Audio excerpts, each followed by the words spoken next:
Thousands of migrants from Central America cross the U.S. border illegally every day. When they are stopped by border patrols, children are forcibly separated from their parents.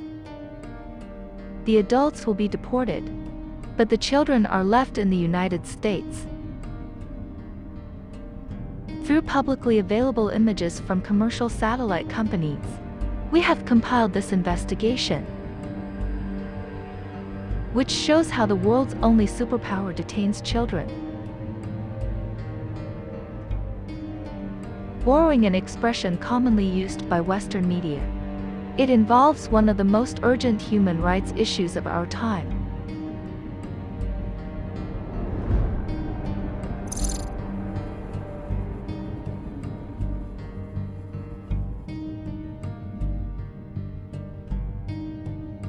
Donna is a city in southeast Texas, just 11 kilometers from the U.S.-Mexico border. In the southwest of the city, near farmland, is a detention center for migrant children. It is about 200,000 square meters, the size of Grand Central Terminal in New York. This detention facility was built in less than 8 months. It is very unusual for the United States, which has a reputation for its slow process of building infrastructure. Less than 4 months after February 19, 2021, the number of large white tents for migrant children has increased from 4 to 11.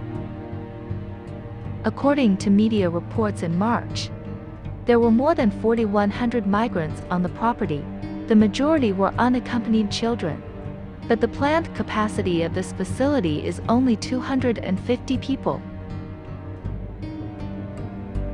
There were 5 large tents in March, and each tent housed about 800 children. Based on these estimates, there could be almost 10,000 children at the facility. Most of the vehicles in the facility are likely owned by staff. The number of cars has increased from about 148 to more than 545. On the west side of these tents is an outdoor recreation space of about 1,600 square meters, enclosed by 2 walls. In the tents, children were assigned narrow spaces divided by plastic partitions.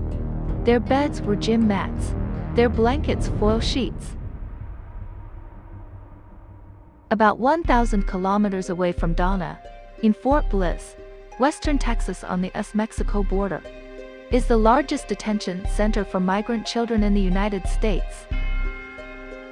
From March to July 2021, there were 19 large tents in this center. Comparing the size of these tents with those in Donna,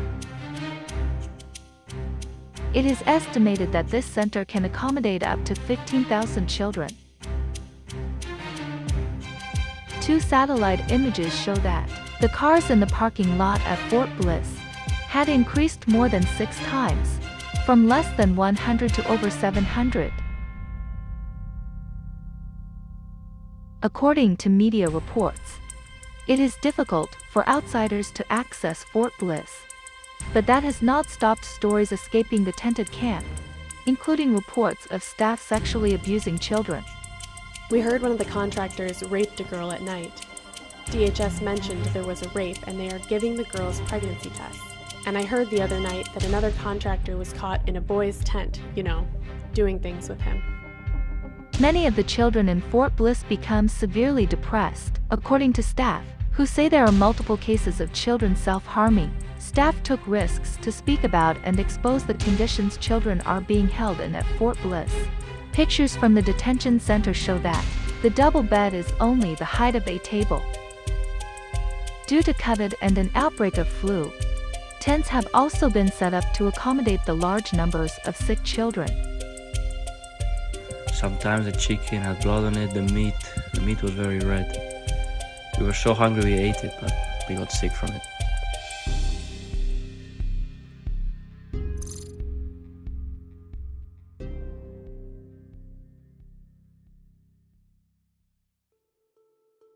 It is unclear how many detention centers for migrant children are in operation in the United States.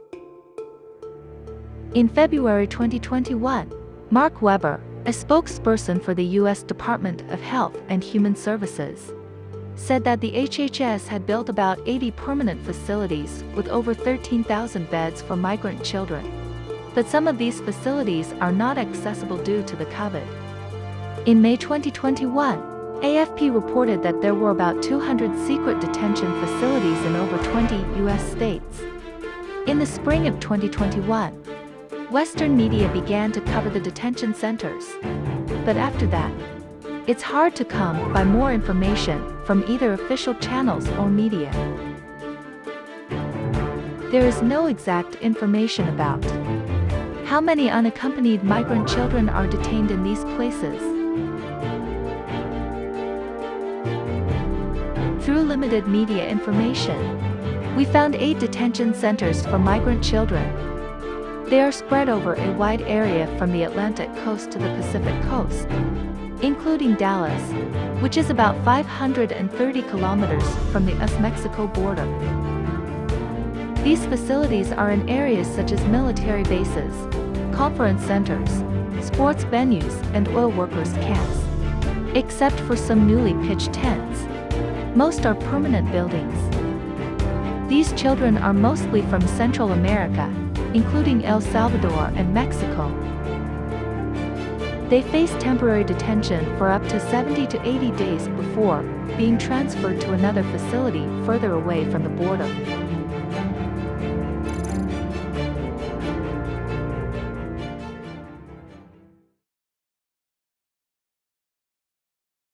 The reasoning behind the detention of these children and forced separation from their parents is difficult to comprehend.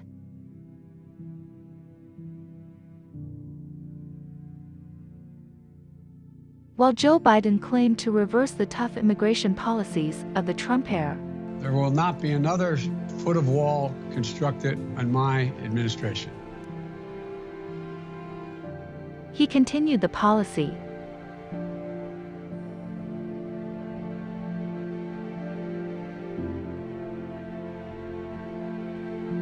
White House Press Secretary Jen Psaki's defense was that the alternative, expelling the children and letting them embark on a dangerous journey, was not the right choice.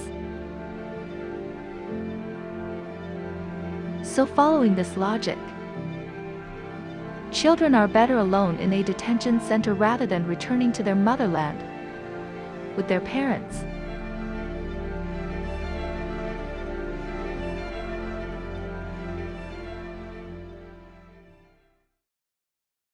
There was never any official announcement as to whether there had been deaths of children in these facilities. But if that happened outside the United States, that would be justification for U.S. military intervention.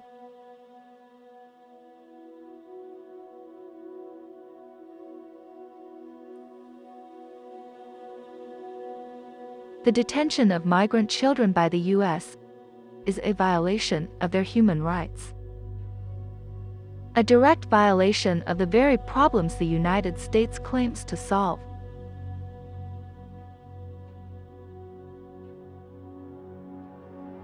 To borrow the narrative style commonly used by Western media to end this film, there are many disturbing precedents in history, which indicates the results of these projects